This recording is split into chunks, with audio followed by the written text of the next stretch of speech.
Hello guys, pag-usapan lang natin ang breaking news na exclusive nga naman guys na pinag-uusapan ng mga Katden fans. Catherine Bernardo, dinedma birthday ni Alden Richard. Katden fans nagbardagulan na. Kakaiba nga naman kasi guys ang mga sinasabi ng mga Katden fans dahil naghahanap sila ng mga ayuda kina Catherine Bernardo at Alden Richard. Siyempre guys, hanggang ngayon ay naghahanap pa rin dahil nangangailangan nga naman sila ng gamot dahil sa kanilang kabaliwan. Dahil sila ay mga dilulupans kasi. Kaya nga naman guys, inahabol nila ang mga updated na bawat ganap. Katulad na lang guys ng birthday ni Alden Richard. Kung ano nga ba guys ang dahilan kung dinedma nga naman guys ni Catherine Bernardo si Alden Richard or tinawagan or chinat or tinext. Yan kasi guys ang mga ulat at balita. At siyempre naghahanap nga naman sila ng katotohanan na update kung ano nga naman kasi guys ang nangyari patungkol umano sa birthday ni Alden Richard. Bagamat walang birthday party ang naganap sa kaarawan ni Alden Richard. Lalong-lalo na guys, nangangailangan sila ng updated.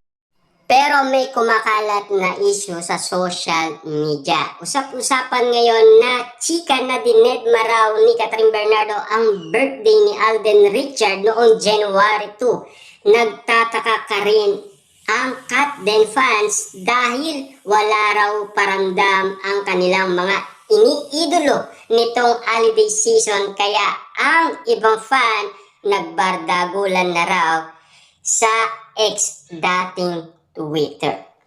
Grabe nga naman kasi guys dahil iba-iba na kasi ang kanilang inuulat.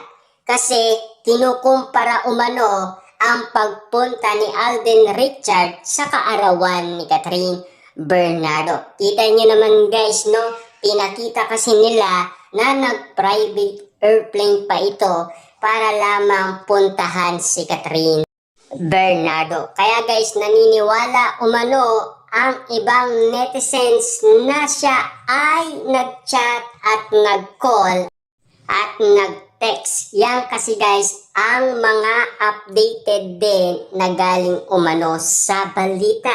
Kaya nga naman guys, usap-usapan ngayon kung ano ang ganap na nangyari umano kay Catherine Bernardo. Dahil wala nga naman kasi guys na nai-upload si Catherine Bernardo sa kanyang mga account, kaya naghahanap sila ng mga resibo o ebidensya na pwedeng magpatunay. Siyempre guys, hindi na pwedeng ipaalam pa ni Catherine Bernardo na siya ay nag-update kay Alden Richard at binati niya si Alden Richard sa kanyang kaarawan. Diba? Malinaw na yan na hindi umano ipapakita ni Catherine Bernardo yun. Kasi alam naman natin guys, kahit ang panliligaw ni Alden Richard ay itinatago nila. Tapos yung chat pa ay ipapakita niya or text or tawag. Diba? Hindi na kasi ano yun, hindi na itatago yun kung ipapakita pa yon ni Catherine Bernardo. Kaya naman guys, ang mga dilulu fans, talagang dilulu fans talaga sila.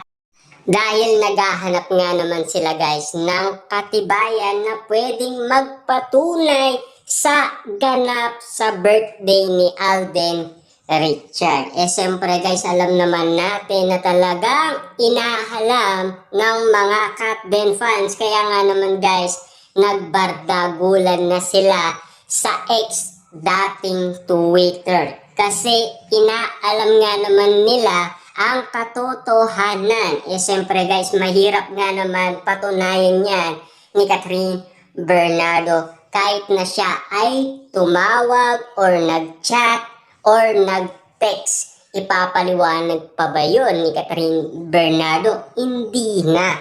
Baka siya ay nagpadala na lang ng cake or regalo. Dahil alam naman natin guys, kayang-kayang gawin yan ni Catherine Bernardo.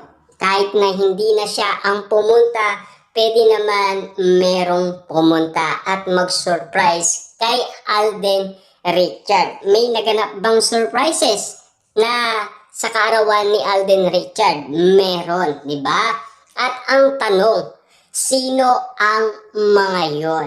Di ba? Kaya nga naman guys, inaalam natin mabuti ang naging ganap sa kaarawan ni Alden Richard, kung sino nga naman kasi guys ang mga nag-surprise sa kanya, dahil yan kasi guys ang pinakamatinding resibo or ebidensya na pwedeng magpatunay sa atin kung si Catherine Bernardo ay nagparamdam kay Alden Richard at kung meron siyang surprises na ginawa umano tulad ng ginawa ni Alden Richard noon, di ba?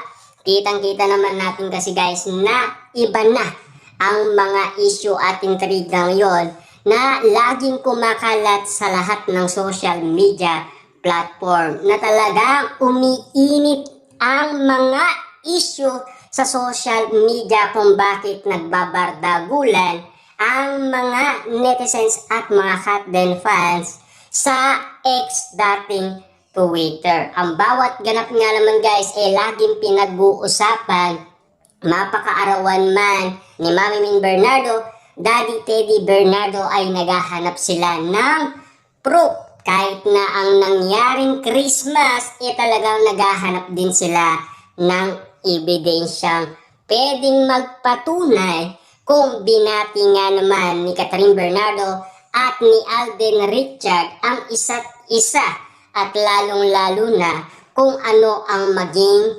resulta sa nangyaring Christmas, at lalong-lalo na kung ano ang regalo nila sa isa't isa. Kung bakit nga naman guys nababaliw na ang mga netizens at mga Katden fans dahil hindi na umano spotted kasi ang kanilang idolo. Lalong-lalo na guys tapos na ang kanilang promotion. Pero may balibalita nga naman kasi guys na antayin na lang natin, maging abangers na lang tayo kung ano ang mangyayaring resulta ngayon 2025. Maging updated lang tayo.